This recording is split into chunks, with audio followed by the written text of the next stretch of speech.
Tonight, we are paying tribute to a few members of our TW alumni community, godly Christian leaders who are striving to set themselves apart in their spheres of influence. 56 years ago, TWU enrolled 17 students into their first classes. While humble at its beginnings, its leaders had tremendous vision to create godly Christian leaders who would make an impact around the globe. Today, TWU has seen over 28,000 graduates. That's a massive number for a school that started with just 17. I was told tonight, as of right now, we have over 350 alums sending their kids to TWU. That's an impressive number. And our alumni, true to the university's vision, have gone on to make just incredible marks in their fields of work around the world. Not just here in the Lower Mainland, not just here in the province of BC, not just in Canada, around the world. Tonight, staff, faculty, graduates, family, and friends have gathered to celebrate the accomplishments of 4 outstanding alumni and to publicly give God the glory for how He's been able to work in and through their lives. Throughout this celebration, we hope to bring encouragement and inspiration to increase connections within our alumni community and to showcase how lives led by Jesus have a lasting impact. So without further ado, let's start meeting some of these award-winning alumni. The Alumni Servant Leadership Award is awarded to a leader who selflessly puts the needs of others ahead of their own and whose humble, behind-the-scenes service displays the characteristics of Christ's compassion and love. This individual personifies the university's core values of making servant leadership a way of life by investing in those they lead and through seeking to build a community of discipleship.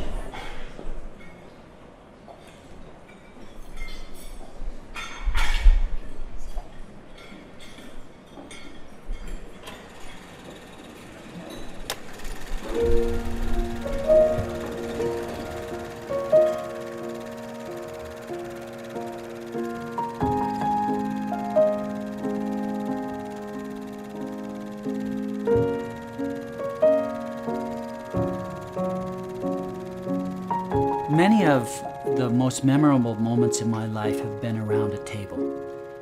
In Mongolia, we had an especially big table made so that we could fit 16 people at it. It was often completely full. And when we left Mongolia, it was such a difficult thing to leave. Just so many beautiful things, so many times with God's people. So in Thailand, the very first thing we thought, we have to get a big table.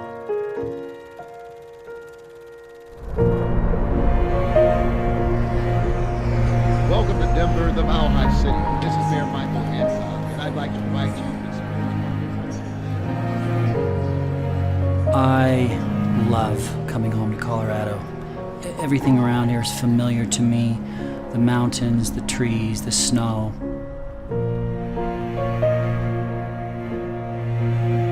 I believe the word home, it conveys a place of joy. It conveys a sense of contentment and satisfaction. It conveys community and relationship. It started early on after probably the first time we came back from Mongolia, where friends of mine said to me, "I don't think I could do what you're doing." It always surprised me that they said that, because all we did was say, "God, what do you want us to do?" Okay, we're going to do that. And that is the same response that any of God's children can have, anytime, anywhere. Beginning at Trinity Western and the wonderful privilege of working with a number of different missionary kids. We fast forward to Mongolia, and 12 years really mostly just ministering and working together with missionary kids on the field and their families through the school and otherwise, and then leaving Mongolia and then to Thailand, where our work continues with missionary families. And it has been pure joy. It has not always been easy.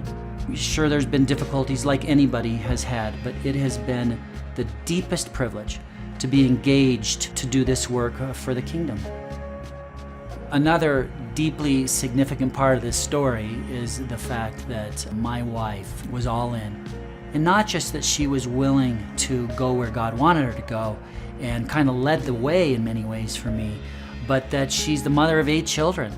And to be able to do that overseas in a fairly difficult context was extremely important for us thriving as a family on the field. To be very honest, it's actually more and more difficult to be away from our family, to be away from our aging parents, to be away from our grandchildren. And so, although it's sad for us to leave, there's a joy that's deeper because we're honoring Jesus. And so we get on that plane and we land in Chiang Mai, the way we landed in Ulaanbaatar, Mongolia, and we get off the plane and we're like, okay, God, we're ready to go. We're ready to serve you. Ladies and gentlemen, please welcome Michael Sprenger's nominator, Jim Tier.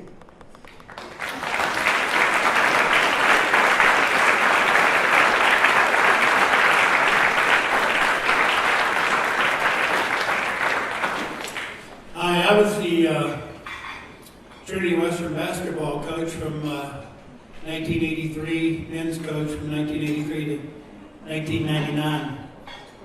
1983, my very first meeting at Trinity Western, we were going to gather the basketball people, the guys that wanted to play basketball.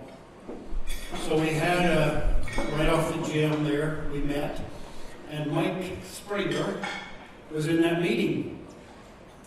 And that launched a long period of relationship with Mike. He made that team. Actually, anybody who was at that meeting made that team.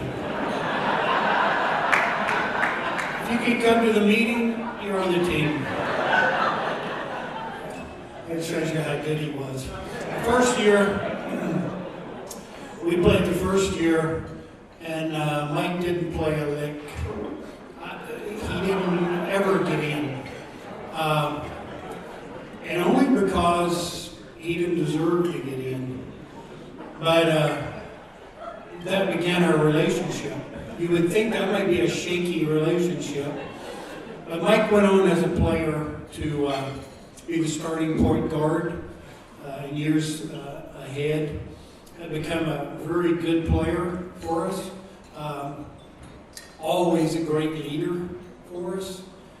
And then Mike graduated. He became my assistant coach for 5 years. So really we spent 9 years together. The ups and downs of a basketball team, any kind of endeavor, as you would know, as a team, brings out the best and the worst. Brings out heartbreak and thrilling victories. So I've kind of been down that road with Mike. I watched this clip here and I thought, man, I should get his autograph before he leaves. What a wonderful testimony.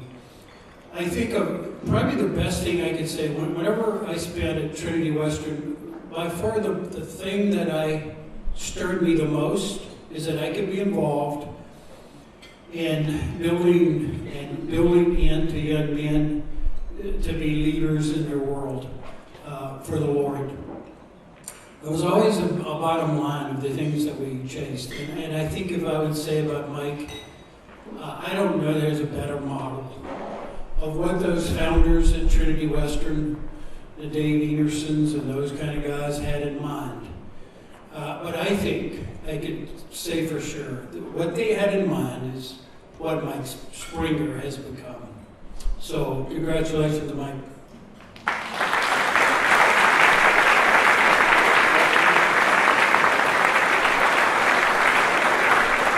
Please welcome Steve Williams with the Sonja Management.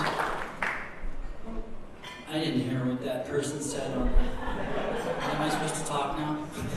Please welcome Steve Williams with Asante Wealth Management. Oh, I know.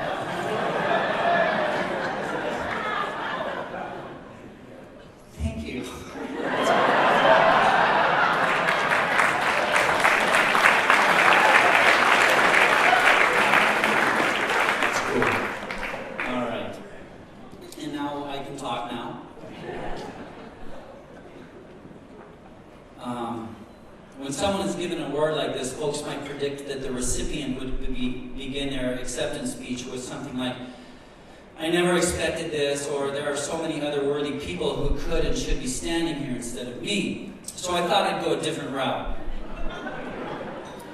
But nope, I can't.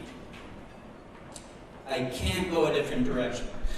The fact is, I'm genuinely astounded to have been nominated and then given this award. And that's because I feel there is so much more in my life I could have done to serve and to lead better, and also because I know the multitude of fine people who have graduated from Trinity Western who are sacrificing so much and doing beautiful, wonderful things for the kingdom. Having said that, I want you all to know how deeply appreciative I am to be receiving this award. And also, I'm really excited about the honorary doctorate degree which accompanies it.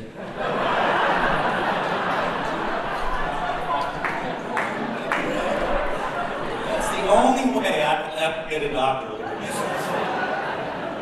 Okay, people to thank. I'm sure you have no idea how difficult it was for me to whittle down my short list to how long it is. But I'm going to speed talk through this. First of all, thanks to all of you for being here. It's just a joy to be part of this. I wrote down thanks to, and then I left it blank for nominating me, because Coach actually didn't nominate me, and up until I'm still not really for sure who nominated me, but I think it was Brian Ratzliff. So I want to say thanks to Brian. That's awesome.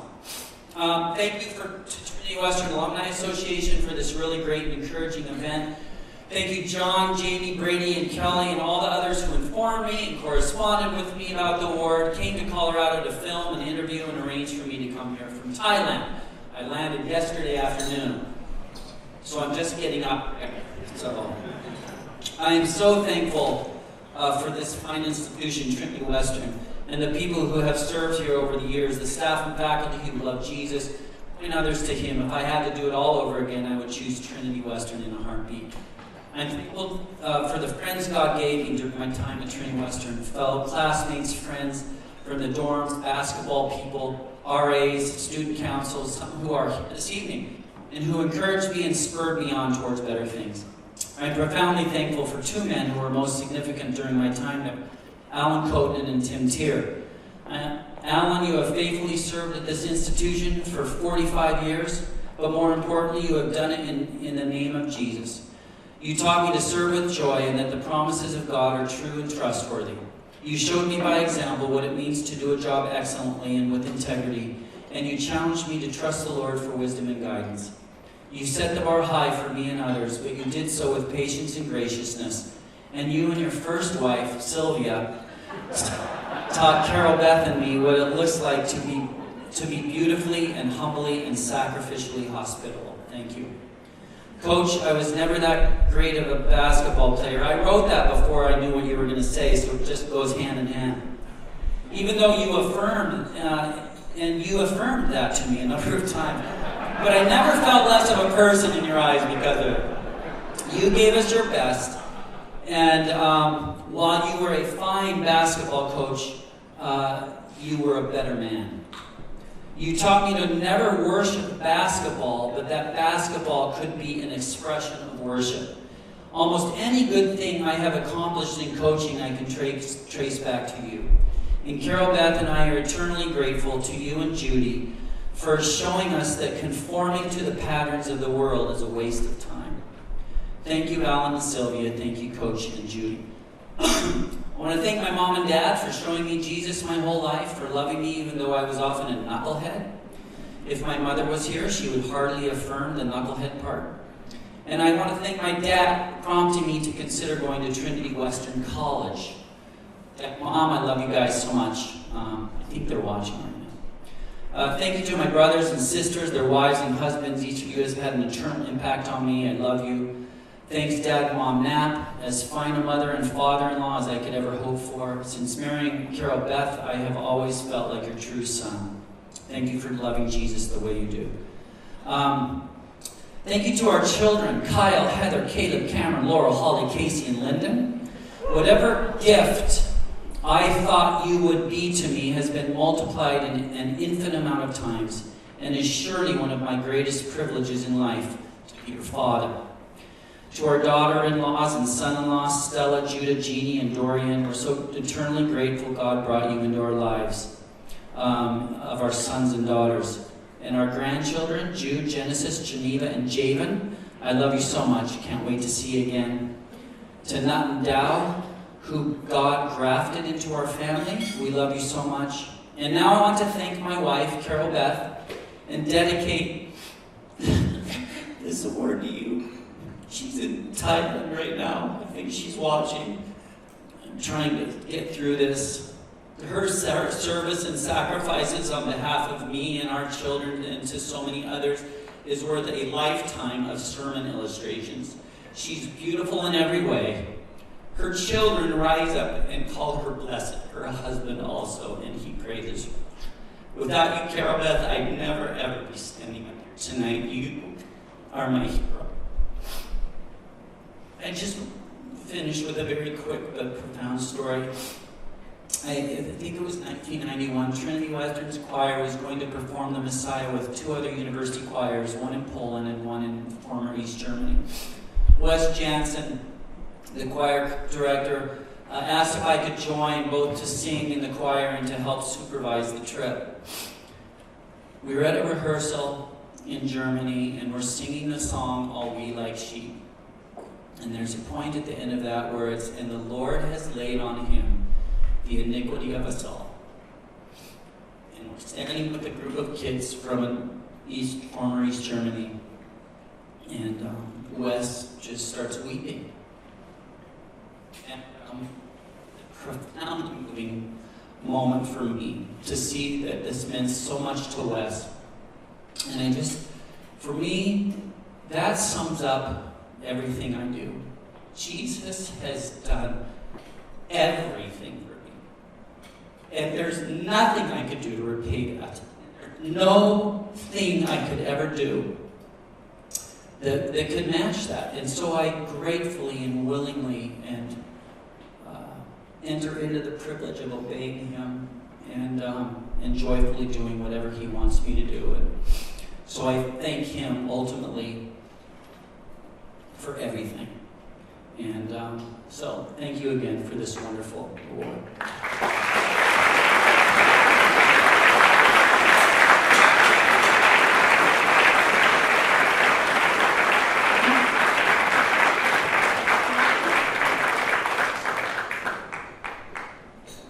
The recent Alumni Achievement Award is awarded to an alumnus who has achieved success by making a significant contribution in their field and who is making a transformational impact on culture within 7 years of graduating from TWU.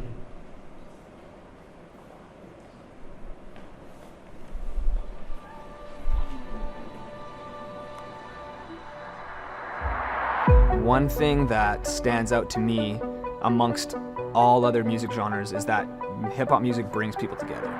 And in essence, dance brings people together from different denominations, different backgrounds, different races, different languages. It's the common denominator of all of us, is movement. When you hear an amazing song or you hear a beat, what's the first thing that you do? Your head goes and you're bobbing to the music. Doesn't matter if you can dance or if you can't dance, but when you hear a really good song, a really good beat that comes on, and it just shakes you and it goes to your core, you find yourself nodding. You're not dancing, but you're nodding, and that's where it starts. That's where it started with hip-hop, it's the groove. It's just that pulse, that boom, boom, boom, boom. And you don't have to be a dancer to know what that is, but you just experience it. In the hip-hop world, that's how it all started. And at the end of the day, it's really to bring people together and appreciate music together and just dancing with each other.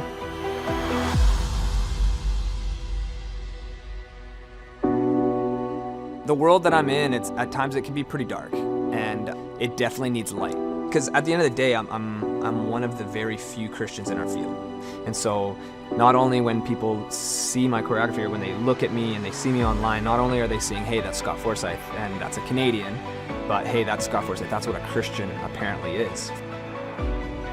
For me, I've learned that it's about acting out your faith and being genuine, and how you hold yourself, how you react to certain situations, how you deal with fans, how you deal with popularity, how you deal with money. because there's a lot of people that are watching us. So my name is Scott Forsyth, and I graduated Trinity Western in 2014, and currently I am an international dance choreographer.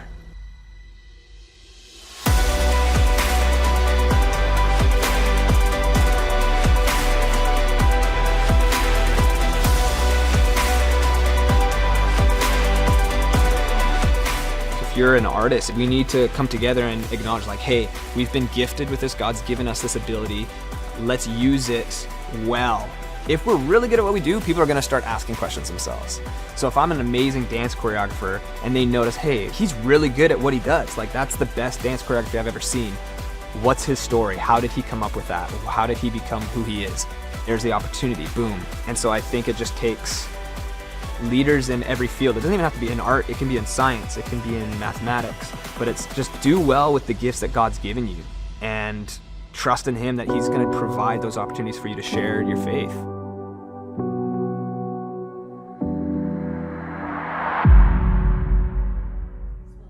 Julian Hart.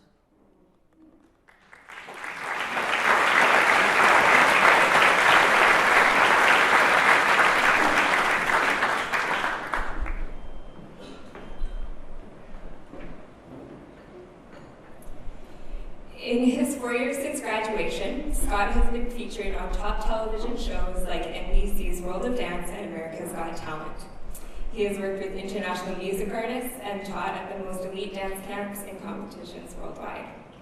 Scott has taught, adjudicated, and choreographed in more than 25 countries and 60 cities, and he is known for his quick, precise style, cutting-edge dance moves, and the stories he tells through dance. Though I wasn't the one that nominated Scott, I stand here as his sister and fellow alumni on behalf of them and agree that he is shaking up the dance world. He dances in a way that shows the creativity of God. He leads and mentors a crew that seeks to celebrate the success of others and stands on the platform of Christianity in a dark corner of this world. I could go on and tell you of all his accomplishments, the awards he's won, the neat ventures he's started, the name drop, the people he's had the privilege to work with, and the amazing and envy-inducing experiences and places he has visited. Just check out his Instagram. But the reason I think Scott deserves this award is because his contribution to his circle of influence is unique. He has risen to the top in his arena while not compromising his ethics or values, and he still is the same person he was before his name was recognized. Scott has chosen dance as the vessel that seeks to bring God glory. In the entertainment sphere of this world that is defined by sexuality, where egos abound, and selfishness and tearing others down to get ahead is the norm. In this space, Scott stands out as a man of integrity, of a man who shows up when he says he's going to show up, who follows through on business deals, who is kind and who isn't afraid to stand up for what he believes in. Being family, I can attest that this has not been an easy road. Scott has really forged his own way. His contribution in the dance sphere is remarkable, and it reflects his hard work and his business degree and leadership experiences at Trinity. But I think the achievement of note is that in light of this significant contribution, recognition, and quote-unquote fame, he is still recognizable as the same brother I grew up with. He continues to care about those who have less than himself. He loves to be generous in the gifts that he gives. He thrives off of being with others in relationship, and I can attest that his obsession with shoes started way before he was a dancer. Scott has chosen not to be ashamed of God and has had to make some tough decisions along the way and sacrifices to hold on to his ethics. Scott stands as an example to the boys in his crew, but also to the hundreds of thousands of others that attend his workshops and the millions who watch his videos online. The message that you can be you, hold on to your values, be excellent at what you do, and have fun doing it. Thank you. Please welcome Tallaksen, Alumni Distinction Awards Committee Chair and sponsor on behalf of TD Insurance. Get up here, Scotty. Congrats, bud.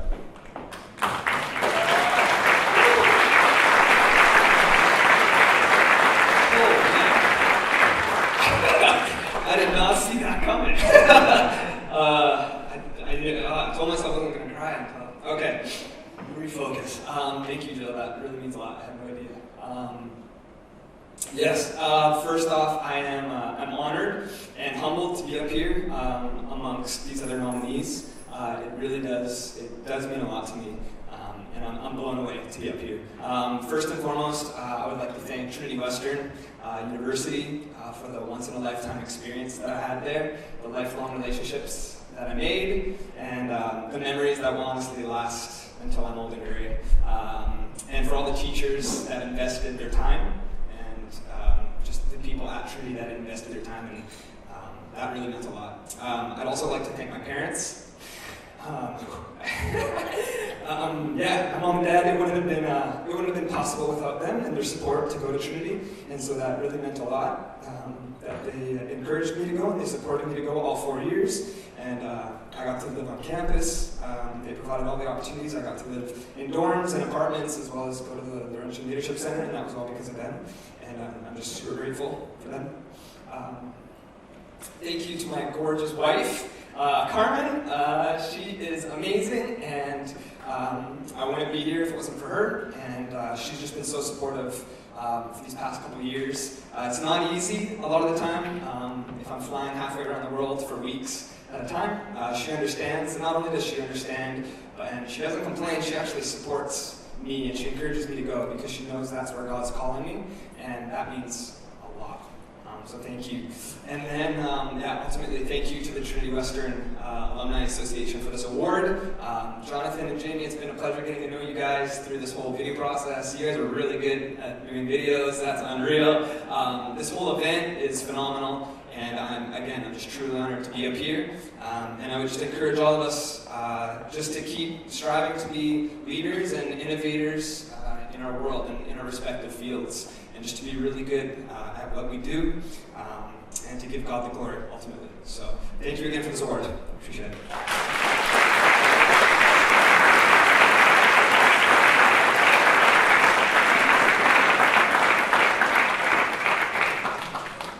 How awesome is that?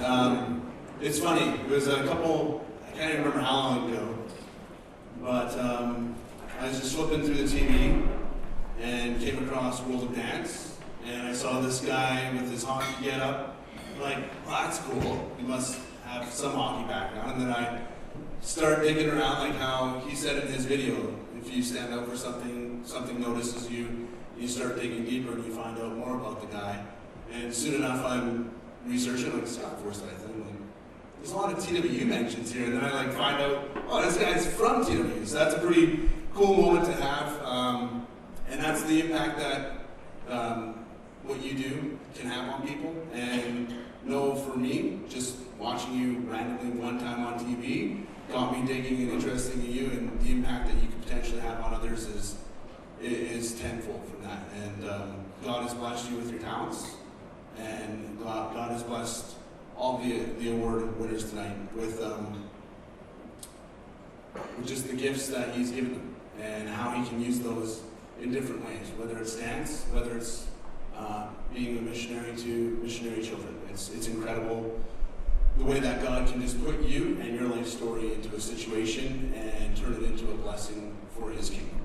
I'd like to take a moment right now to publicly acknowledge our partners this evening and our sponsors. Without their incredible support, we couldn't celebrate the way we are tonight, which is a fantastic venue once again. Our presenting partners are the TWU Alumni Association, as well as Bennett Jones. And a big thanks to our sponsors, TD Insurance, Barnabas Family Ministries, Novus Glass, SGS Associates, Little Oak Realty, Trading Post Brewing Company, Asante Wealth Management, who sponsored the first award of the evening, Holiday Inn Express and Suites, and Airside Events, which is hosting us this evening. And last but not least, let's give a big round of applause and thanks to the dedication, the passionate work and hardworking Alumni Association Board for what they've done, putting together yet another fantastic 88 awards.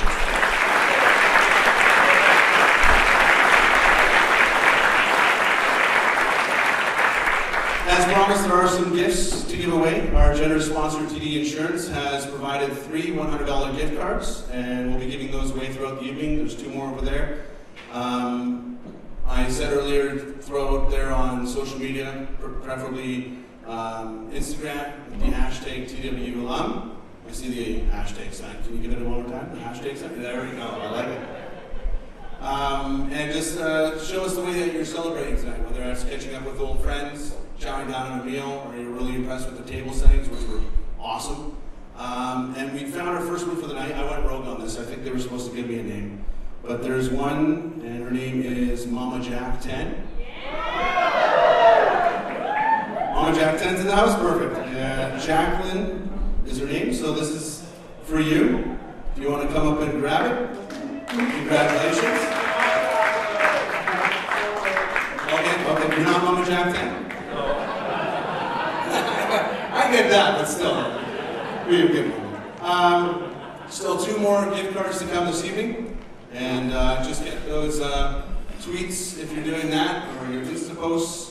Maybe involve us in an Insta story.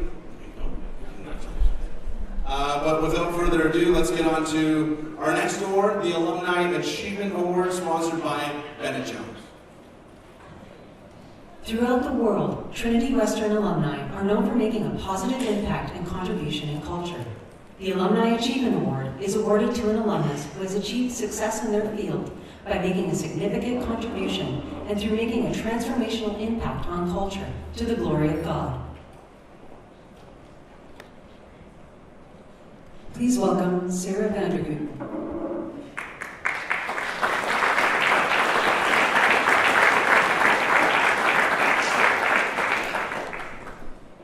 I am an alum of Trinity from 1994. I also didn't nominate Martina, although I had thought of doing it and then didn't follow through, so I'm really glad someone else did. And I think it's an incredibly well-deserved award. I've known Martina a long time. She was in our eldest son's graduating class from Trinity Christian High School back in the early 90s. So you might expect a story about Martina's teen years, but then you're going to be disappointed.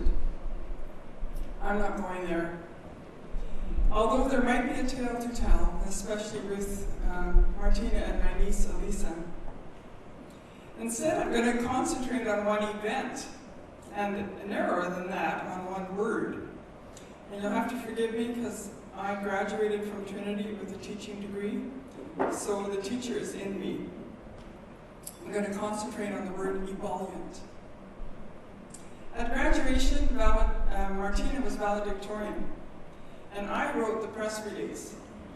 Now, honestly, I don't remember anything about it, and the only thing I do remember was an offhand comment that a reader made that I had sent her to her dictionary to look up the word ebullient, because apparently I had described Martina, the valedictorian, as the ebullient Martina Bab. So ebullient means to show liveliness and enthusiasm, even exuberance, and that was an apt description of Martina back in 1992, and is still true today. Enthusiastic and exuberant folk don't settle for something. They venture out and seize opportunity without fully grasping where that choice might lead them. Science and medicine? Great. Writing? Yes, also great. Well then, let's do both. Narrative medicine, the ideal fit. But ebullient isn't just a light, fluffy word describing some emotional aspect of a person. Ebullient finds its roots in the Latin word bollere, to boil or to simmer, and to bubble. Some aspects of Martina's life have been more like that. The journey toward narrative medicine did not occur overnight. It took hours of simmering thought before the poem, Reflections of 7 Months with a Cadaver, ended up going to print. Her time at the Birch Refugee Clinic, providing frontline medical care, but also a listening ear to many refugees, led to persistent advocating for them with the provincial and federal governments. And it was 10 years of faithful journal writing about the joys and traumas at the clinic that gave birth to her book, Your Heart is the Size of Your Fist.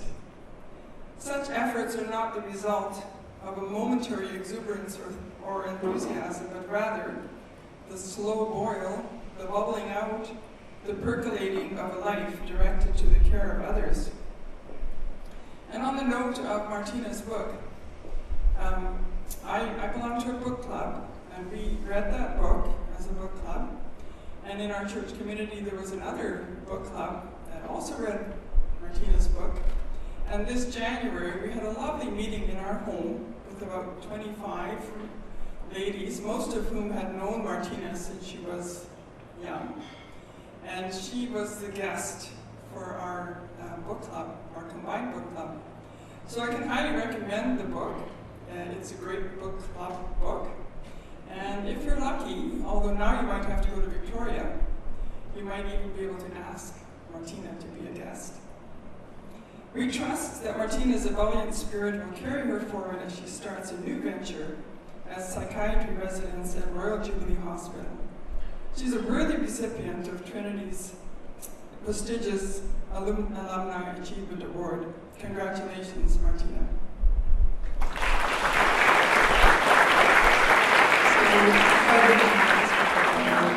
So after I'd been in a medical journal, I came across this phrase, narrative medicine. So after I'd been in practice for a couple of years, one time flipping through a medical journal, I came across this phrase, narrative medicine. And I had no idea what it meant, but I knew whatever it was, this is what I was called to do. I learned that narrative medicine is clinical practice that's marked by narrative competence. So it's working as a physician with a solid understanding of what story is. If you learn about story, either through reading or writing yourself, you start to notice in patient stories that there's, the cast of characters, recurring themes, symbolism, there's meaning in the chronology of events as patients tell them to you.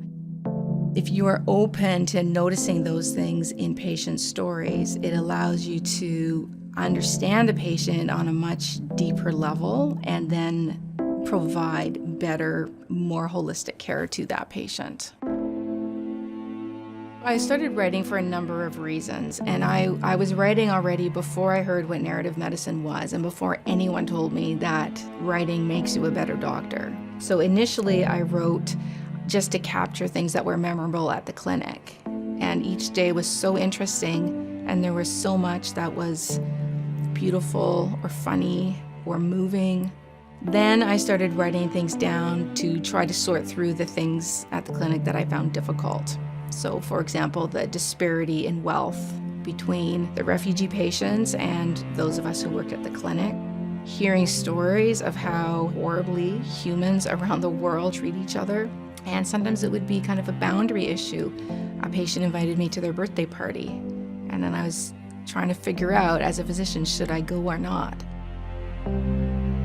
I was at a narrative medicine conference a couple of years ago, and American physician writer Louise Aronson said that physicians ought to write. And she advocated that physicians write to memorialize their patients, to reflect on the work of doctoring, and to advocate for what their patients need. And that really struck me. I learned that narrative medicine is more than simply listening to the patient's story. That act of bearing witness also serves the function of legitimizing the patient's suffering. And in a similar way, writing patient stories down also legitimizes their experiences.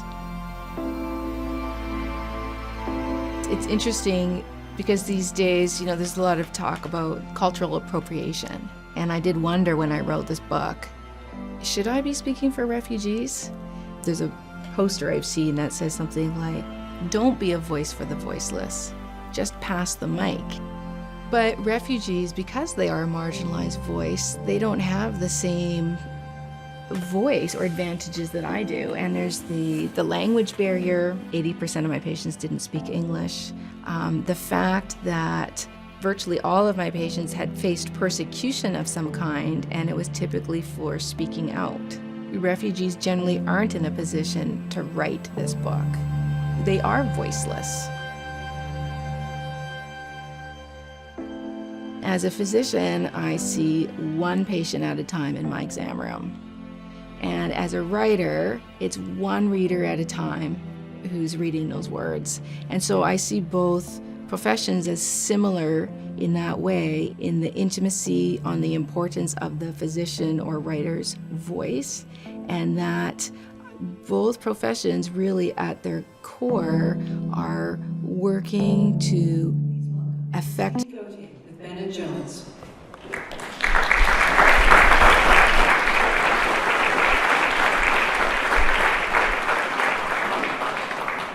Good evening. I present this award on behalf of my husband, Bennett Jones, and myself. It's very serendipitous that I get to present this award to you, Martina. I discovered this evening that we actually lived across from each other in our glory years at Trinity, and I can say she's a real party animal. But really, it is a true honor to present this award to you. Come on, here, you totally deserve it.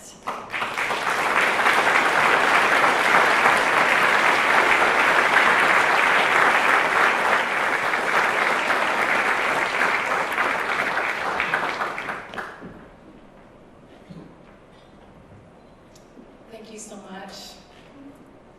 When I learned that I'd been selected for this award, I was surprised and honored and grateful. I know that there are many Trinity Western alumni out there doing good work, and so the fact that someone, some mystery person, had taken notice of what I was up to off in my little corner, it means a lot. My young son used to ask me, Mom, I can never remember, do they pay you to go to work, or do you pay them to let you work?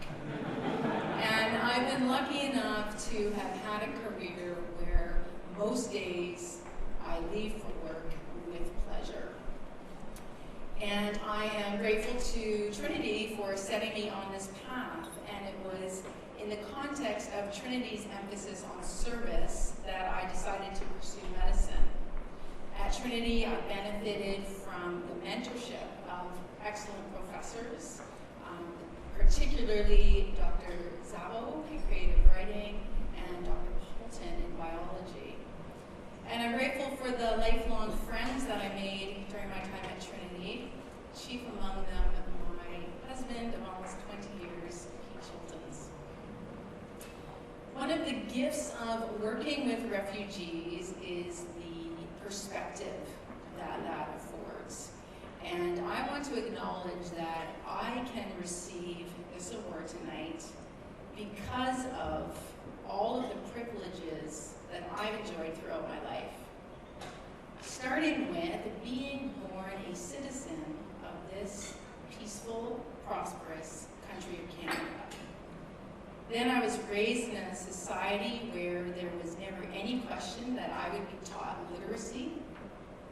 I could pursue education for as many years as I wished, even as a woman.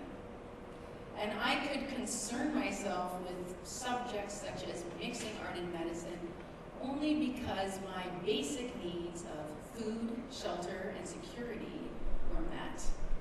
And these are all advantages that most of my refugee patients did not have. And yet, what I saw at the clinic in my patients was courage, perseverance, grace. One afternoon, a patient came into the clinic and asked me about donating blood. He was a refugee patient, and I flipped through his chart, and I said, but you've only been in the country for 4 days. And I didn't understand the urgency, and he explained to me, I want to give back to Canada. everything that I have to give is my blood. And there's a quote that I like by Rabindranath Tagore that says, I slept and dreamt that life was joy. I awoke and saw that life was service. I acted, and behold, service was joy. And I want to say that whether all you have to give is the blood in your veins, or whether you're in a position to give more because of all the advantages with which you've been entrusted, service is joy.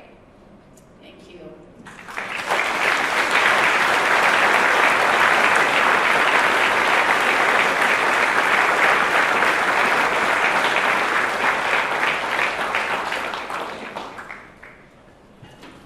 All right, it is giveaway time. Social media winner, it says here. Sarah Zyhoff. Yes, Sarah! Bring it on. Ready to go.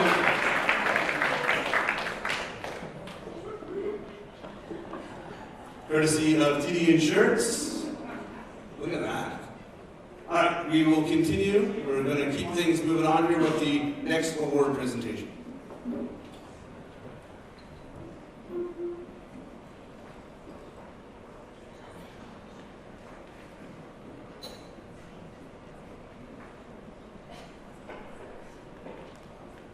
The founding president of Trinity Western, Calvin Hansen, and his wife Muriel, exercised faith in a time of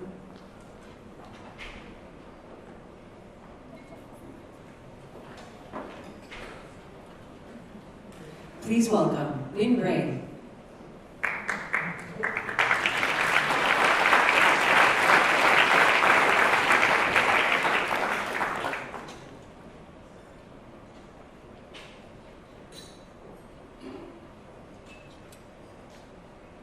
It was an honor and privilege to nominate Sonny Tallaksen, now known as Sonny Brade, for the Calvin and Muriel Hansen Raw Edge of Faith Award.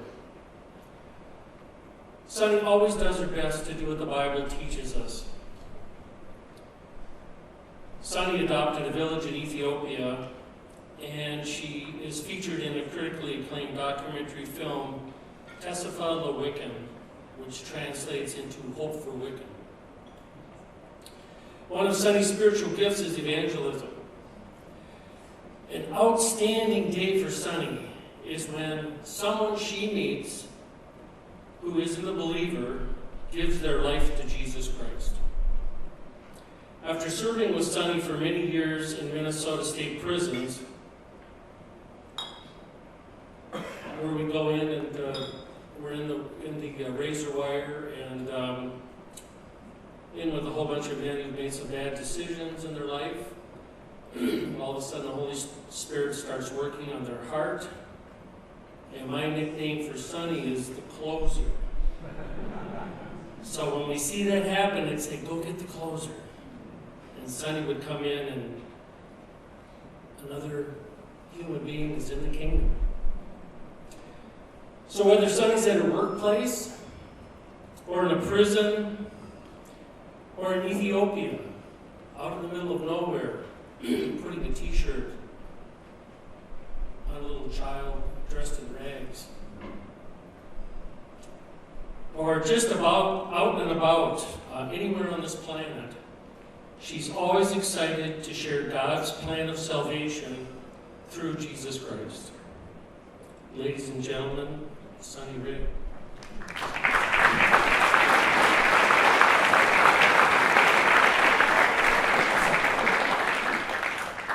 When I was in Ethiopia in 1974, I really hit despair.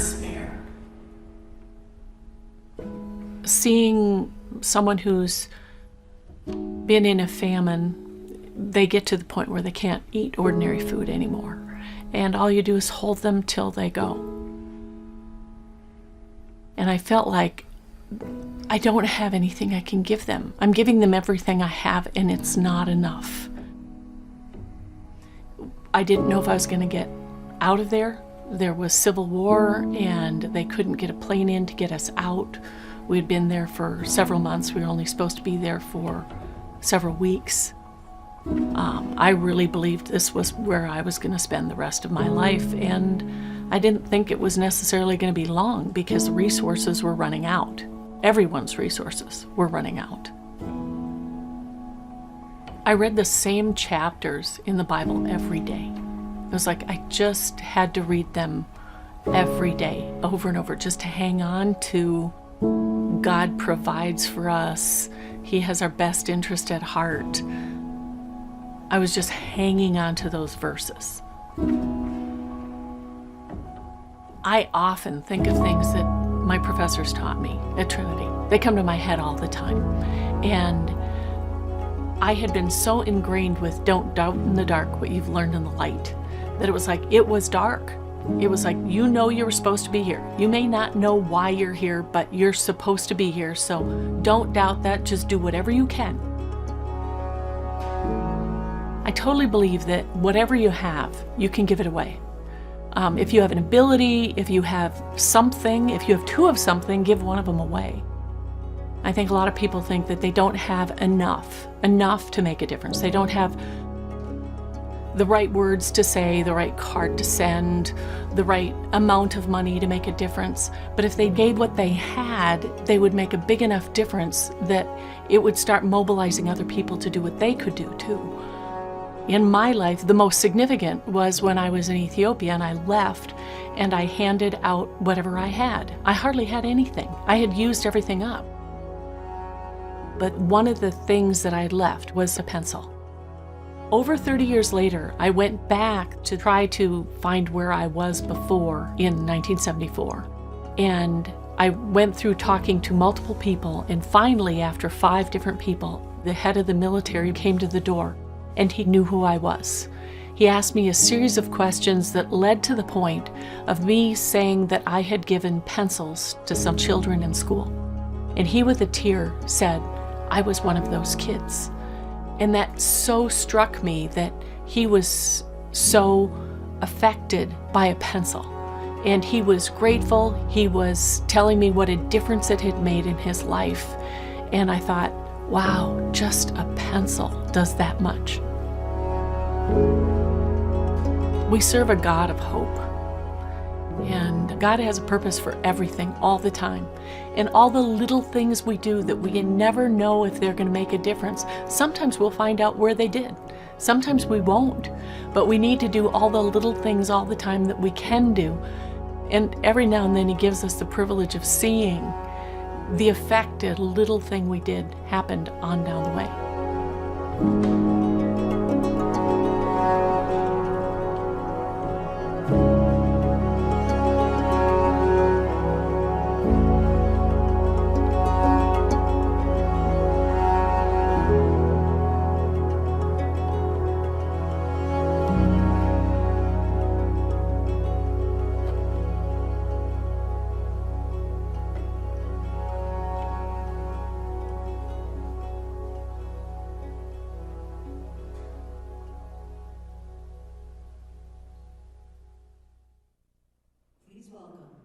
Skidmore.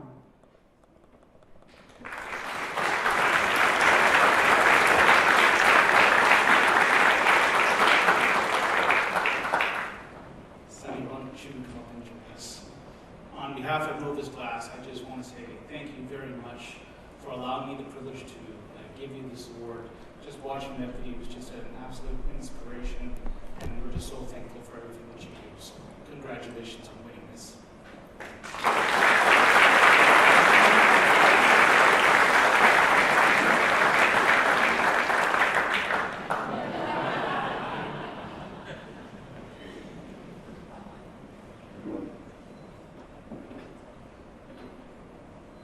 I'd like to give a big thank you to my husband, Win Ray, for his support and his administrative skill. He is amazing at getting our supplies through customs. On every trip to Ethiopia, we have not paid for customs yet. He can schmooze anybody. And we, you know, he says, slide it through, just slide it through. They're not looking, you know?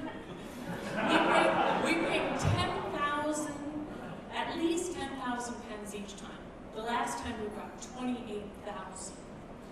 A pen in Ethiopia will keep a kid in school for 6 months. If they don't have one, they have to work in the fields. That pencil kept that fellow in school, and he rose to be the top of the military in that area.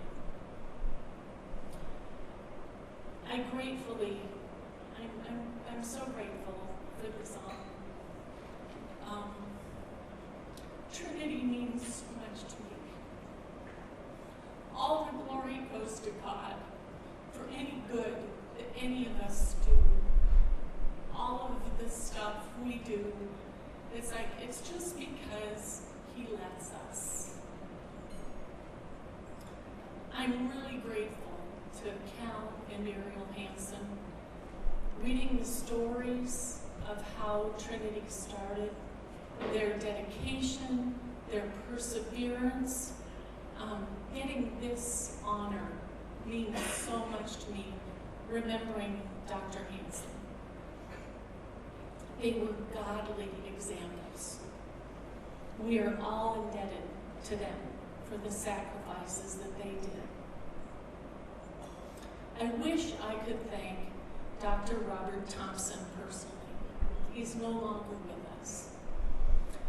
It was in his sociology class that he said, after showing pictures of the famine in Ethiopia, if you really care, I'll help you go. There were 5 of us who went up after class. He made sure we got our shots. He connected us with people. Had it not been for him going way over the top to help, I still remember him walking me to the clinic to get the shots that I needed to get. I would never have ended up there in 1974.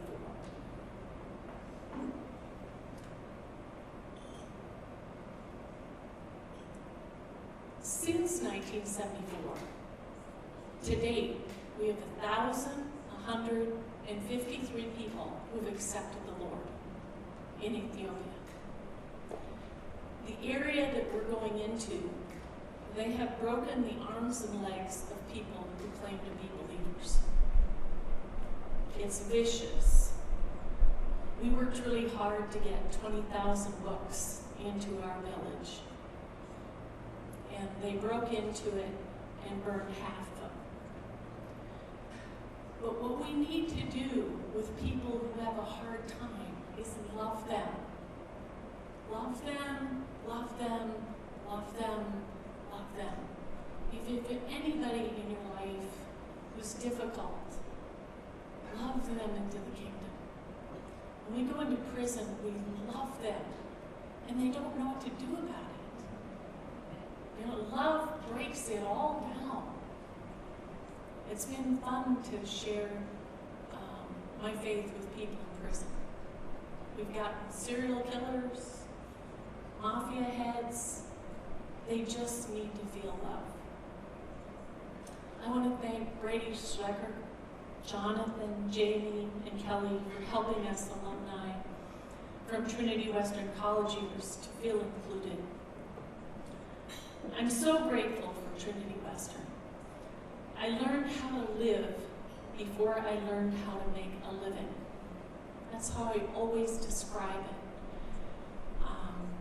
I'm one of those lifelong learners. I just kept adding credentials. But at Trinity, I learned what really mattered about living. And that's what has carried me through all the rest of it. I quote certain people all the time. Dr. Gordon Neufeld, get your worth from God, not how you look, what you have, or what you do. I make almost all my clients recite that every time they come. We all have issues with worth. Perky Vetter, daily exercise saves time. It doesn't waste time. I remember her saying that all the time. And Dr. Cal Hansen, don't doubt in the dark what you were shown in the light.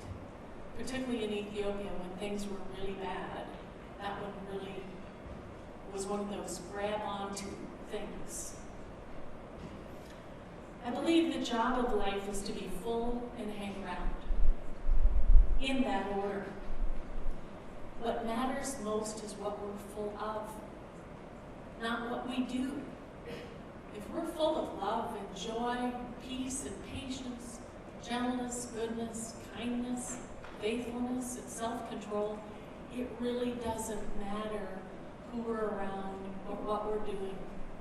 It's going to draw other people into the kingdom. Then we hang around wherever God gives us a piece of his heart. Piece of his heart, for me, is in Ethiopia. And I don't expect that to be the piece of your heart. But God's given you a piece of his heart about something, somewhere. And when you do the piece of your heart, God gets all the glory. One of my favorite verses is Psalm 37:4. Delight yourself in the Lord, and he will give you the desires of your heart. If you're delighting, the desires will follow. I'm so thankful for Trinity Western. Thank you, alumni. My life would not have been the same had I not gone. I think that over and over. I'm just grateful for the springboard that Trinity was into life. Thank you very much.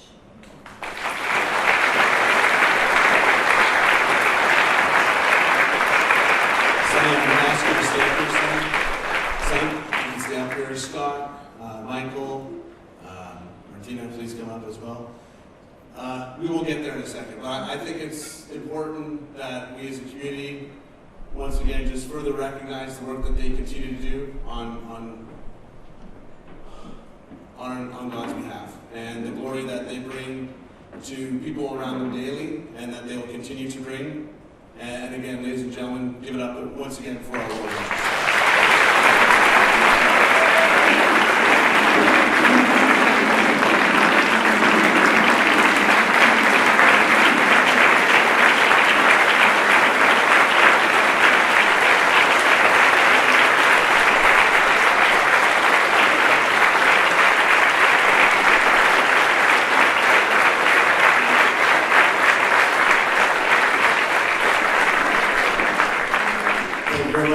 The award winners to have a seat on the couch over here for a quick Q&A.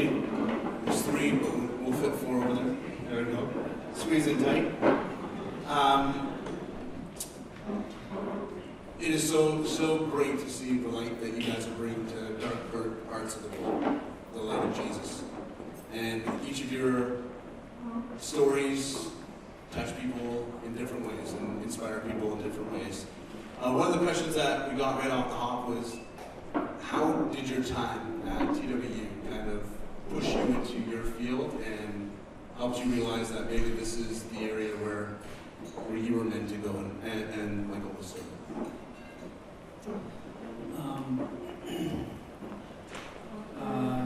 Specifically with our ministry, first of all, I think as a student, I had tremendous opportunity to live out my faith and to understand what it meant to, just to own my faith. But as a staff member at Trinity Western, I was able to work 1 year with, I had 7 RAs, I worked with 5 of them were MKs, 2 of them were PKs. And it occurred to me and my wife that the MKs either had excellent experiences overseas or not so good, depending on who was caring for them. And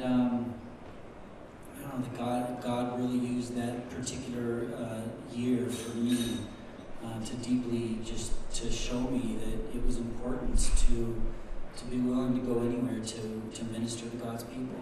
And so that's what really got us over there. I think for myself, a big reason that kind of made me make the jump into doing the field that I'm in right now is the professors. that I learned from in class. Two of them that come to mind right off the top of that. One was Dr. Kevin Swatsky, and another one was Professor Brent Garone. And they're just both amazing men that encouraged me, even when they found out about this little guy dancing around on campus, that they didn't, like they made fun of me, but in a way that that was loving, and they actually encouraged me to keep pursuing that because they knew that that was a field or a path that might not, that most people might not actually take, especially from Trinity, and they just really, they just invested into me, and I think that with their guidance as well as the relationships that I built at Trinity that will last a lifetime, that's really what encouraged me to say, you know what, okay, it's a big step, it's different. I don't know if a lot of people have taken that, but I've got that confidence behind me. So.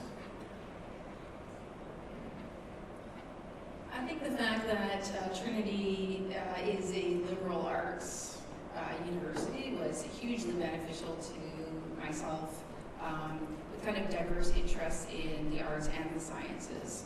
In my first year, I took English, art, drama, did all that, completely switched in my second year to biology, chemistry, physics, etc. But I felt I had the support of kind of both fields of professors at Trinity, and I felt that going into medicine, it was really beneficial to have had kind of a broad education versus coming in as someone with a super specialized, degree in biochemistry or something. I think for me it was more the contact with professors on an individual basis. The time they spent after class, just sitting and talking, going to their offices, and not just talking about school, talking about, okay, what matters in life? What are you thinking about? What's your passion? The kind of things you don't expect people to take extra time to do. Sonja, we'll hand it right back to you. What's next for you as far as where you feel God's leading you in your field? Well, I'm 64 now, and I have patients that ask me all the time, are you going to retire? No. I intend to work till I'm 90. And partly because money that you can make, the money we can make, in the States or here, it's like I can support a full-time missionary in Ethiopia for $2,500 a year. And that's a family that are laying their lives on the line all the time. It's like, man, if I keep working, look at how much, not just going there, how many lives you can continue to affect. Ultimately, we're all out of here, so what matters is how many people we take with us. I want to take as many people with me as I can walking into the kingdom.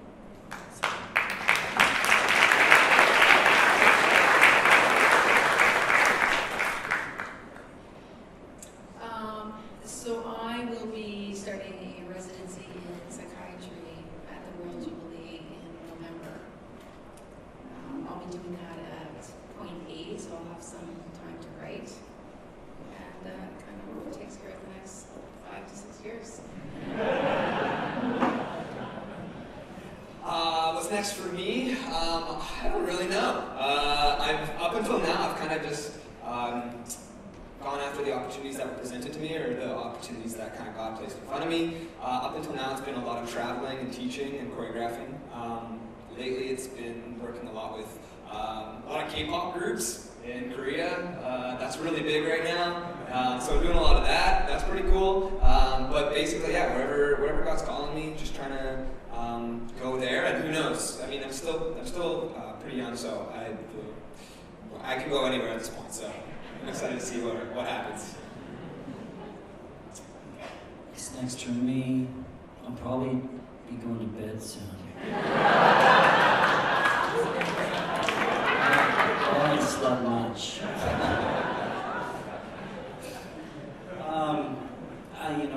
We're just continuing to be in Thailand, and we have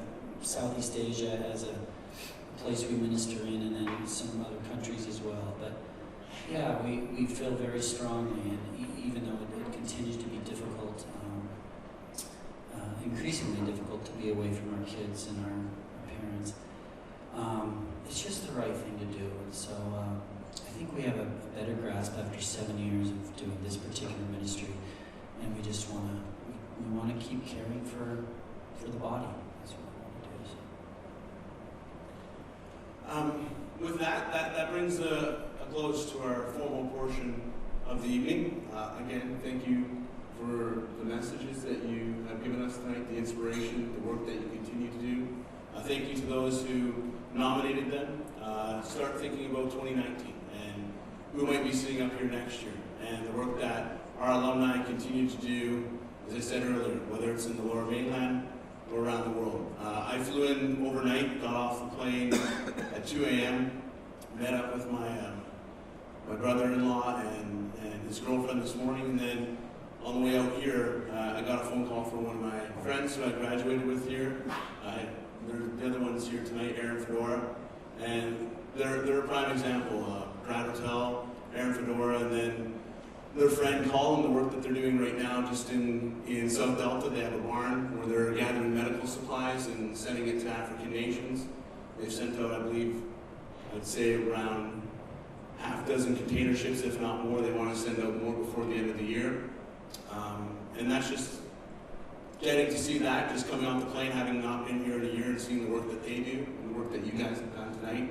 And there's 28,000 probably stories out there that deserve to be applauded, appreciated, and the glory to God as well for the work that you guys continue to do for His kingdom. We do have one more award winner for DTD Insurance, and I found this one in an Insta story, and it's Karen Jocelyn. She's still here. Is Karen here?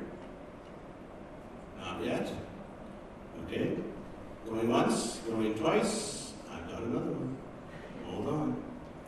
It is Andrew Perry. Is Andrew here? Whoa, I'm striking out right now. Okay, we'll message them. I've got the details of who they are. And you've got one too?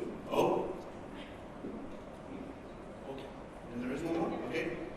I did not see this one. This one is for Janice Nickel. There we go.